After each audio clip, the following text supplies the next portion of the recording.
홈플러스 사태 피해자 120여 명이 대주주인 MBK 파트너스 김병주 회장과 홈플러스 김광일, 조주현 대표 등을 사기와 자본시장법 위반 혐의로 고소했습니다. MBK 파트너스의 김병주 회장님이 사기 혐의로 기소가 될 위기에 놓였다고 합니다. 오늘은 MBK 파트너스와 김병주 회장님에 대한 내용을 준비했는데 다름이 아니라 최근에 아정당과 MBK 파트너스의 관계에 대한 그 영상을 제작을 했었는데 댓글을 보니까 MBK 파트너스에 대한 여론이 너무나도 안 좋았습니다. 그러니까 주인공은 아정당인데 MBK 파트너스와 김병주 회장에 대한 욕이 거의 대부분이더라고요. 그래서 한번 오늘은 MBK 파트너스에 대한 내용을 준비해봤습니다. 아마도 김병주 회장과 MBK 파트너스의 최대 위기가 도래한 것이 아닌가라는 생각이 드는데 내용을 먼저 보면은 홈플러스와 MBK 파트너스는 인수된 기업과 인수한 사모펀드의 관계죠. 어쨌든 이 경영진들이 위험천만한 결정을 한 겁니다. 바로 홈플러스의 신용등급이 하락할 것을 미리 알았음에도 하락 직전에 대규모로 단기 채권을 발행하였고 그러니까 채권을 팔아치운 겁니다. 그 다음에 바로 기업 회생을 신청하면서 신용등급이 하락한 거죠. 이 과정에서 투자자들이 손실을 많이 입었습니다. 이 과정이 바로 특정경제범죄 가중처벌법상 줄여서 특경법상 사기와 자본시장법 위반을 했다라는 혐의를 받고 있는 것이고 고로 수사가 일어나고 있는 중이고요. 또 압수수색을 이미 단행한 바가 있습니다. 여기서 너무나도 슬픈 현실은 압수수색의 대상이 김병주 회장의 주거지랑 홈플러스, MBK 파트너스 본사인 것은 이해가 되는데 한국기업평가랑 한국신용평가도 압수수색 대상이었다고 합니다. 그러니까 시간순으로 보면은 회사가 먼저 압수수색을 당했고 그 뒤에 한신평과 한기평을 압수수색을 한 것인데 뭔가 기업을 압수수색하다가 문제점이 발견됐으니까 압수수색의 대상이 확장이 된 거겠죠. 자세히 들여다보겠습니다. 검찰 수사 내용과 언론 보도 내용을 바탕으로 정리를 해보면은 김병주 회장이 받고 있는 사기 혐의의 핵심은 홈플러스가 법정 관리에 들어갈 수순임을 본인들이 그렇게 조치할 것임을 이미 정해놓은 상태에서 그러니까 회사가 망할 것을 미리 알고 있는 상태에서 이 정보를 숨긴 채 여기서 숨긴 채 이 부분이 핵심입니다. 정보를 숨긴 채 채권을 발행해서 팔았다라는 겁니다. 돈을 빌렸다라는 거죠. 누구한테? 투자자들로부터. 이 부분이 단순한 도덕적 해이를 넘어서 계획적이고 대담한 사기극, 즉 위법인 것을 알면서도 했다라는 이 부분이 문제라는 겁니다. 근데 여기서 알면서도 했다에 방점이 찍히는 부분인 것이다. 가령 예를 들면은 동네에 큰 헬스장이 있는데 이 헬스장의 임대 계약이 올해 말까지로 되어 있습니다. 그러니까 헬스장 사장님은 사업을 정리할 계획이기 때문에 임대 계약을 올해 말까지만 한 겁니다. 이 내용은 헬스장 사장님만 알고 있겠죠. 근데 본인은 그렇게 사업을 끌고 갈 계획임을 알고 있음에도 헬스장에서 평생 회원권을 90% 할인된 가격에 판매를 시작했다는 겁니다.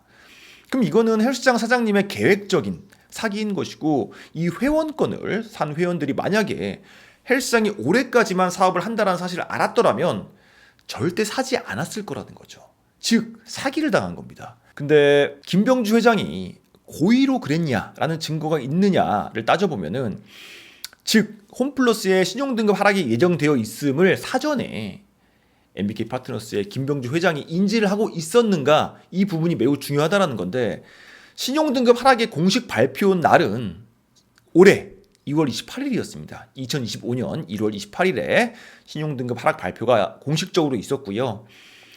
MBK 파트너스와 홈플러스 경영진은 신용등급이 강등되기 전부터 강등의 가능성을 미리 알고 있었고 또 그에 대한 대책을 미리 논의를 하였던 그 정황이 포착되었다고 합니다. 그리고 그 대책 중에 하나가 정보를 알리지 않은 채 채권을 판매한다라는 전략이었다라는 거죠. 이런 정황을 검찰이 압수수색을 통해서 포착을 했다라는 겁니다. 그러니까 신용등급이 하락한 것도 팩트이고 타이밍상 하락 발표 직전에 채권을 판매한 것도 팩트인데 이 지점에서 가장 중요한 부분은 바로 하락을 미리 인지하고 있었는가인데 미리 인지하고 있었다라는 겁니다. 그러니까 미리 인지한 상태에서 논의마저 거쳐서 내린 결정이라면은 전략적인 사기가 될 수 있다는 겁니다. 그리고 이 사태의 핵심 쟁점이 바로 이런 전략적인 사기에 방점이 찍힌다라는 거죠. 그러면 미리 알고서 선수 친 정황은 뭐냐라고 물어본다면 서류겠죠. 표면적으로는 회생 신청 과정을 철저히 숨겼겠으나 그 대상은 투자자들이었겠으나 뒤에서는 법원에 제출할 기업 회생 신청 자료들을 열심히 준비를 해왔던 것이고 이런 내용을 드러내지 않은 채 철저히 숨기면서 회생 신청 직전까지 대규모 단기 채권 CP와 전단체를 발행했다라는 겁니다. 그러니까 여기서 구분을 해보자면은 회생 신청을 하고 법정 관리에 들어가는 상황은 어느 기업에게나 벌어질 수 있습니다. 있을 수 있는 일이라는 겁니다. 다만 이 지점에서 회사가 이 지경까지 어려워질 줄 경영진들이 몰랐었다면 단순히 경영 실패라고 치부할 수가 있는 건데 회사의 추락을 미리 알고 있으면서도 투자자들에게는 알리지 않았고 여기서 한 발 더 나아가서 채권을 팔았다면 회사가 현금을 우선적으로 챙겼다면 그런 뒤에 법정관리 신청을 그 뒤에 했다면 이런 행위는 자본시장법상 사기적 부정거래에 해당이 된다는 겁니다. 일명 폭탄 돌리기라고 할 수 있겠고요. 과거에도 비슷한 사례가 있었습니다. LIG 건설이나 동양그룹이 이런 폭탄 돌리기를 했던 적이 있었는데 경영진들이 자기들의 경영 실패의 책임을 투자자들의 돈으로 막으려고 했었던 전형적인 폭탄 돌리기의 과거 사례가 있었다는 겁니다. 만약에 MBK 파트너스도 이런 식의 폭탄 돌리기의 일환으로 치부가 된다면 김병주 회장의 구속영장 청구의 핵심 쟁점은 김병주 회장이 이 과정을 보고받았거나 승인했는지의 여부가 또 한 가지 중요한 팩터라고 할 수가 있을 것이다. 참고로 법조계에서는 홈플러스 사태가 LIG 건설과 동양그룹의 사기적 CP 발행 사건과 매우 흡사하다라고 평가를 하고 있는 시각이라고 합니다. 참고로 동양그룹의 현재현 전 회장님은 징역 7년이 확정이 되었었고요. 현재현 전 회장님은 2021년에 만기 출소를 했습니다. 그리고 LIG 건설의 경우는 구자원 전 회장님은 징역 3년, 집행유예 5년을 선고받았었고요. 그러니까 집행유예를 받은 거죠.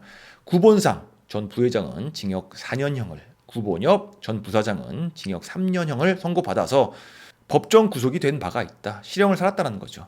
과연 MBK 파트너스의 김병주 회장님은 이런 사기적 채권 발행을 주도하였을까? 아니면 다른 경영진들이 단독적으로 한 행동이었을까? 어쨌든 중요한 것은 최종적으로 김병주 회장님께서 승인을 했는지의 여부와 그 증거가 존재하는지가 구속 영장 청구에 있어서 가장 중요한 요소라고 생각을 합니다. 그렇다면 이 사건의 피해자들은 누구일까? 피해자들은 바로 홈플러스의 추락을 예상하지 못했던, 그래서 이 무너져가는 기업이 발행한 채권을 증권사들을 덜컥 믿고 돈을 맡긴 개인 투자자들과 그리고 법인 투자자들입니다. 이 과정에서 홈플러스의 채권을 취급한 증권사들은 신영증권과 하나증권 등이라고 합니다. 신영증권과 하나증권을 이용하시는 고객분들이 계시다면은 영업창구에서 추천하는 상품들은 각별히 주의하시길 바라겠습니다. 증권사들을 통해서 자산 유동화 전자단기 사채가 발행이 되었고요. 이를 매수한 사람들이 바로 피해자들이겠죠. 이 채권 상품은 홈플러스가 카드사로부터 받을 외상값, 즉 매출 채권을 담보로 발행이 된 상품이라고 합니다. 근데 이런 구체적인 내용은 개인들이 알 수가 없잖아요. 그래서 증권사의 영업사원들의 영업 멘트가 매우 중요한 건데 증권사 영업사원들이 영업 창구에서 이런 식으로 멘트를 쳤다라고 합니다. 만기가 매우 짧고 3개월밖에 안 되니까 실제로 엄청 짧은 것이죠. 그리고 반면에 금리는 예금보다 높고 이 채권의 담보는 대형마트, 즉 홈플러스의 매출이다 보니까 안전하다라는 식으로 영업 멘트를 쳤다라고 합니다. 증권사 창구나 금융상품을 영업함에 있어서 이런 식의 접근은 특히 주의하시기를 바라는 마음으로 말씀을 드리는 부분이고요. 일반인들은 사실 홈플러스가 이런 전략적인 꼼수를 배경으로 발행한 채권의 존재 여부나 내막을 알 방법이 없습니다. 그러니까 늘 의심을 해야 되는 것이 증권사의 영업사원들이 특히 좋은 상품이라면서 호들갑을 떨면서 추천할 때는 경계를 해야 된다는 겁니다.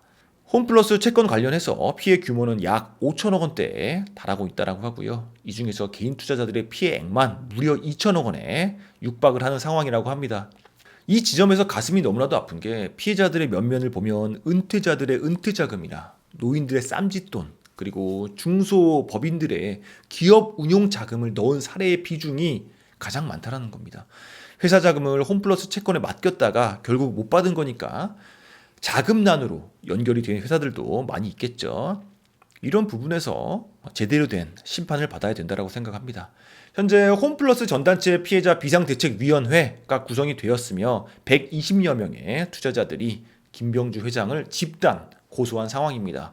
결론적으로 회사의 침몰을 미리 감지하고도 탈출하기 직전에 마지막으로 일반 서민들의 돈을 끌어모은 뒤 회생 절차에 돌입을 했다라는 점에서 악질적인 금융사기라는 비판을 피하기는 어려워 보인다. 오늘 방송은 여기까지고요. 도움이 되셨다면 구독과 좋아요 부탁드립니다. 감사합니다.